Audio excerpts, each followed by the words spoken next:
Hey there, family, and welcome back. Rachel here, and we are continuing our journey through the book of Psalm. And today we are on the second part of Psalm 37, which are verses 25 through 40.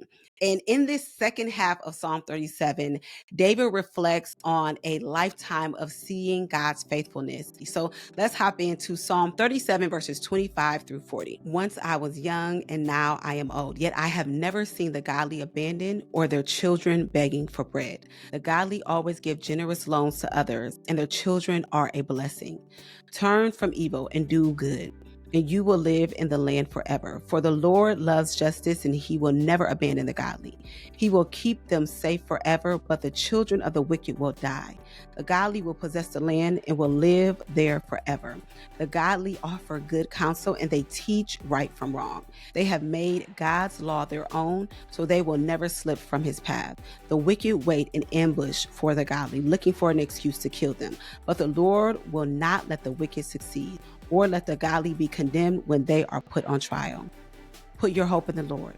Travel steadily along his path. He will honor you by giving you the land. You will see the wicked destroyed. I have seen wicked and ruthless people flourishing like a tree in its native soil. But when I look again, they were gone. Though I searched for them, I could not find them. Look at those who are honest and good, for a wonderful future awaits those who love peace. But the rebellious will be destroyed. They have no future. The Lord rescues the godly. He is their fortress in times of trouble. The Lord helps them, rescuing them from the wicked. He saves them, and they find shelter in him.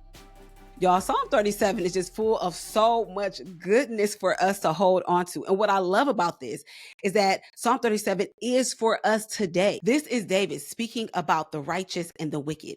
And we still see God operating in this way today. We still see that God deals with the wicked, and yet he upholds the righteous. We still see the fact that the Lord will not let the wicked succeed, even though it seems like it temporarily.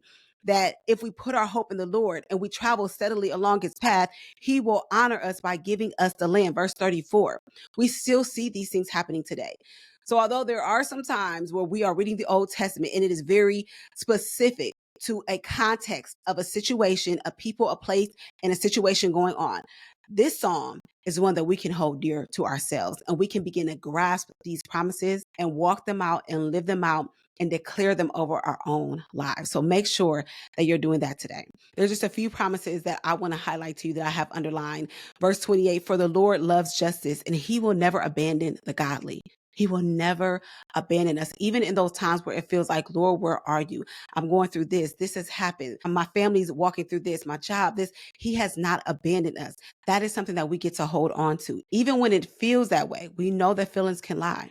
And he is not going to abandon us. The next one that I want to point out is verse 39. The Lord rescues the godly. He is their fortress in times of trouble. And then verse 40 says, the Lord helps them, rescuing them from the wicked. He saves them, and they find shelter in him. Again, a promise that we can hold on to. If you're dealing with a person on your job, if you're dealing with a situation on your street and your community, know that he will rescue the godly. If you are walking upright, there is a prerequisite. We have to be godly, right? If we are walking upright, if we are following his commands, which he talks about in this psalm, then the Lord can have our back. I want to go back to this one because this has been a life verse for me, especially when I was going through difficult financial seasons or seasons where just things weren't going the way that I needed them to around me. Verse 25. Once I was young, and now I am old, yet I have never seen the godly abandoned or their children begging for bread. Again, a reminder that God is going to take care of us and he doesn't abandon us. We don't get to know all the details, but we have to, again, what we talked about in yesterday, trust the Lord. He'll take care of us. All right, so let's go ahead and talk about the big picture overview. The genre here is that it is a wisdom psalm and it's a testimony.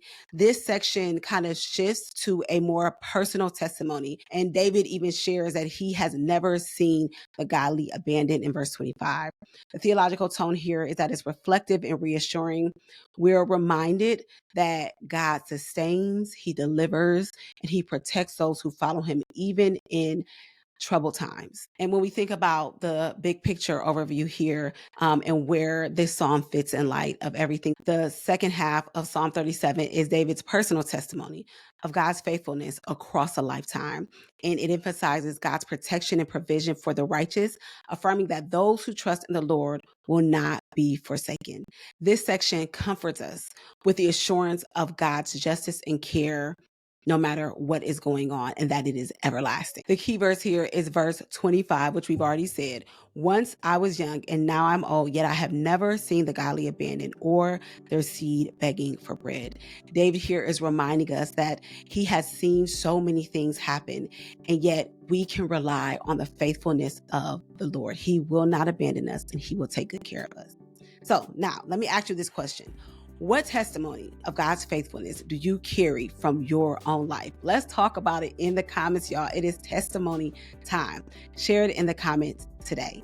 And as a reminder, go ahead and keep journaling in your Summer in the Psalm journal. If you haven't grabbed it, be sure to grab that. Join the YouVersion Bible plan.